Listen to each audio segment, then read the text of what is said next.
Right now, I'm in the New Jerusalem of Africa, guys. And I'll tell you, this place is phenomenal. These churches were carved from volcanic rock from the top all the way to the bottom over 900 years ago by King Lalibela. His plan was to create a New Jerusalem so Ethiopians wouldn't have to travel to Jerusalem.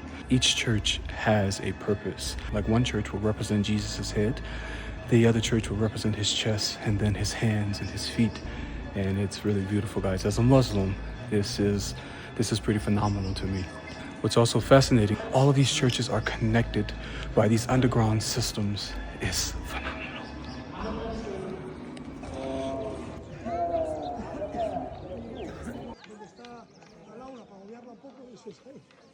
Saint Michael. Saint Michael. This is the son of, And it's 700 years old. yeah.